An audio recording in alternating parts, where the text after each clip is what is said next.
আজকের আমার বিষয় একজন ফেরিওয়ালার সারাটা দিন। জীবন সবার কাছে এক লড়াই ক্ষেত্র, যুদ্ধক্ষেত্র। এই পৃথিবীতে বেঁচে থাকার জন্য প্রতিটি মুহূর্তে আমাদের লড়াই করে যেতে হয়। গরিব মানুষরা আজীবন লড়াই করে চলে। খুব কাছ থেকে দেখেছি দারিদ্রতা কী, লড়াই কাকে বলে, সংগ্রামের যন্ত্রণার রূপ উপলব্ধি করেছি কষ্ট। আমি একজন সাধারণ ফেরিওয়ালা। আমার বয়স 21। হাওড়া জেলার সাঁকরাইলের কাছে একটি ছোট গ্রাম আছে বন্দিপুর নামে। সেই গ্রামেই আমার জন্ম, সেখানেই আমার বাড়ি। নাম যিশু। বাবা ছিলেন স্কুল মাস্টার। বাবার ইচ্ছে ছিল ভালো করে পড়াশোনা শিখে আমি কোনো সরকারি চাকরি করব, ভালো চাকরি। কিন্তু বাবার ইচ্ছা পূরণের আগেই বাবা মারা গেলেন ট্রেনে অ্যাক্সিডেন্ট হয়ে।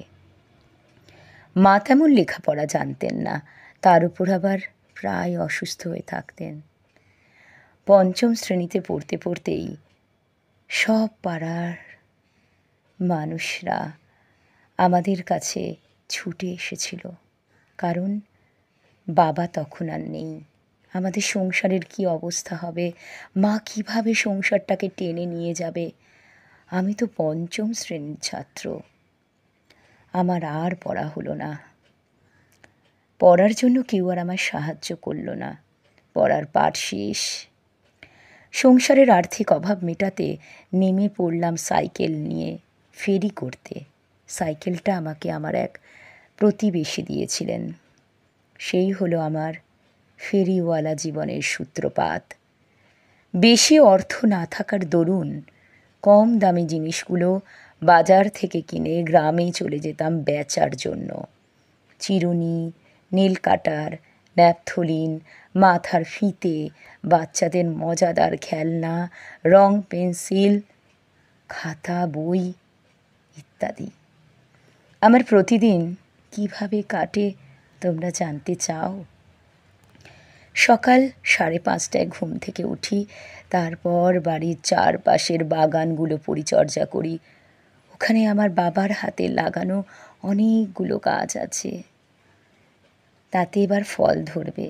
বাবা দেখতে পেলেন না।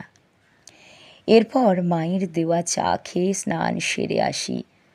মা ভাত রান্না করে দেন, আর কিছু টিফিনও দিয়ে দেন। তারপর বাড়ির চারপাশের বাগানগুলো থেকে কিছু ফুল সংগ্রহ করে নিই।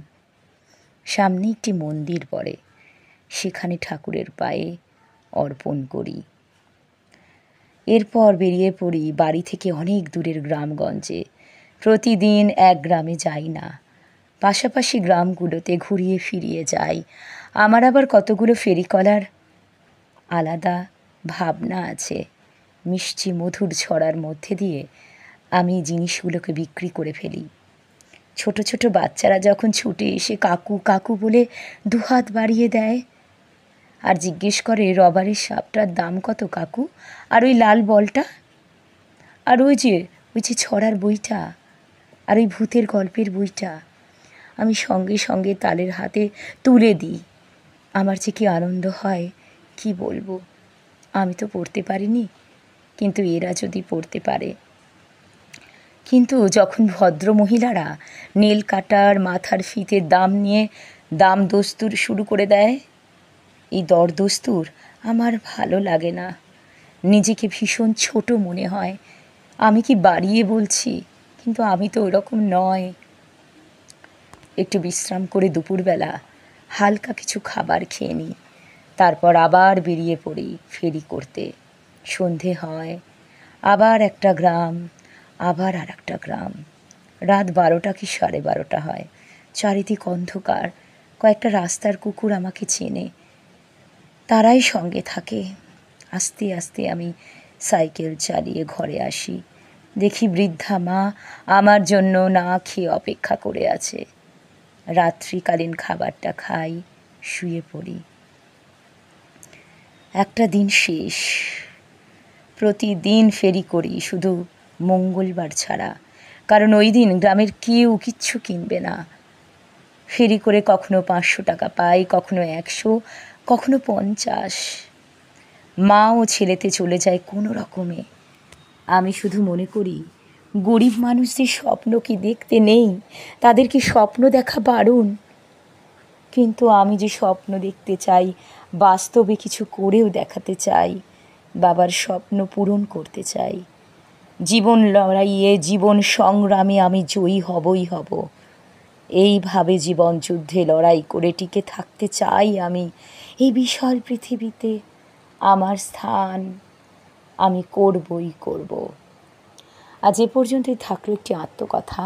পরবর্তী ক্ষেত্রে আবার একটি আত্মকথা নিয়ে আলোচনা করব। সবাই ভালো থেকো। ধন্যবাদ।